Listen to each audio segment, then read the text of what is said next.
But this is like a summary of what practically a startup ecosystem is, in my interpretation, based on the last 10 years that I spent here in this part of the world, in Central Eastern Europe and in Hungary.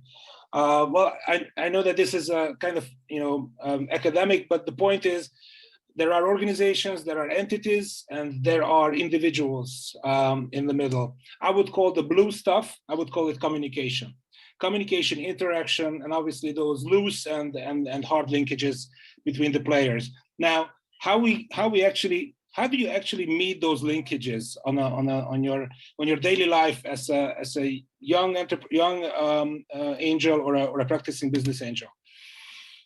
There are three things that in the last 11 years I realized that these three things are really the earmarks of a well-functioning ecosystem. Number one, we dare to point out the local idols, the local good examples, that those are the heroes of the ecosystem, and they are the ones that give a good example to the followers, to the younger generations.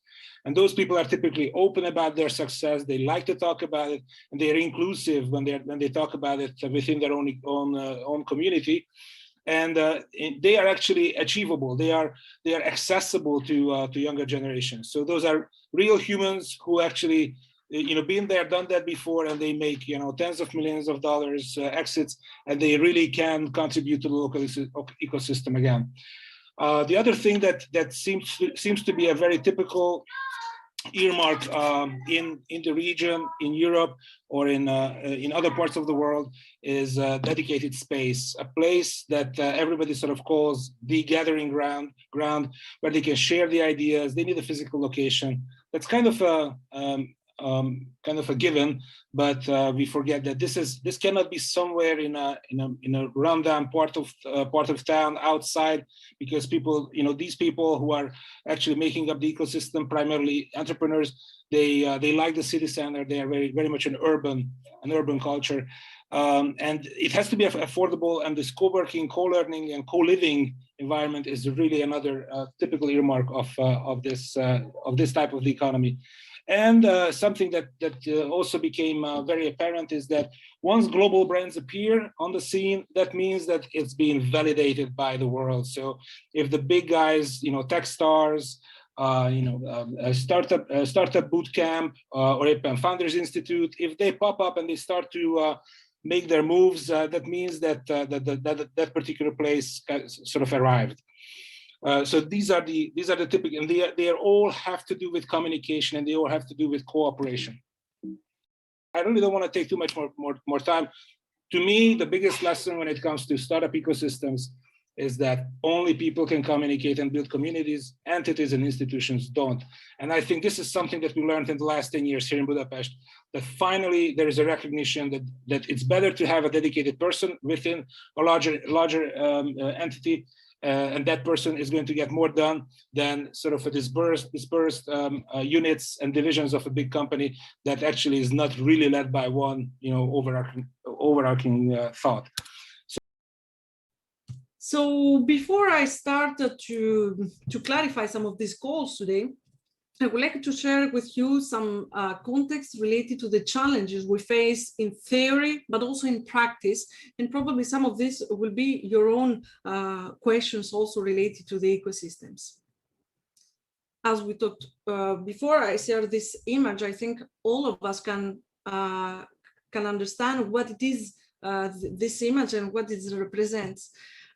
Before I started to do my PhD, I was working with the local government and the local regional innovation ecosystem, and we're trying to build the region as an ecosystem, and we were comparing to the Silicon Valley.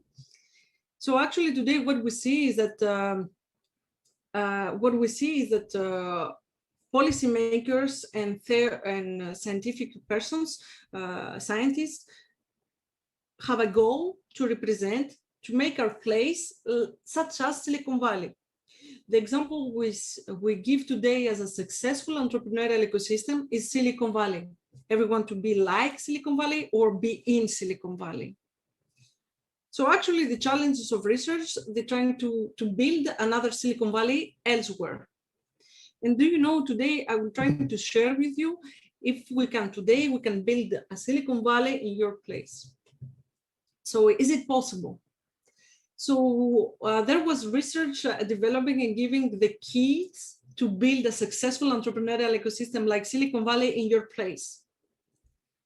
So I will try, now I'm trying to share the recipe to build a successful entrepreneurial ecosystem, what the research was saying.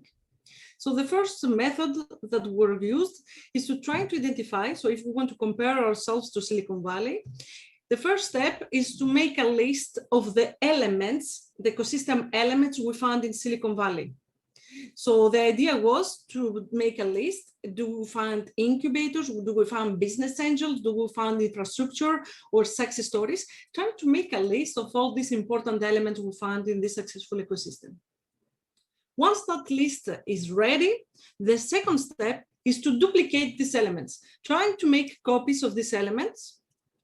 And once you have duplicated them, the third step is to recontextualize it in your town or your city.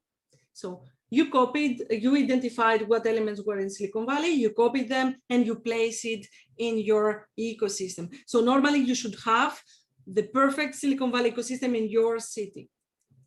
Have you ever worked in a country in sea to build the ecosystem, and can you share your experience? In Central Eastern Europe. Yeah. I mean, can I talk about Slovenia? Is that okay? Sure. Yeah, I mean, this is a perfect example, right? You know me, I'm gonna be no holds barred, so here we go.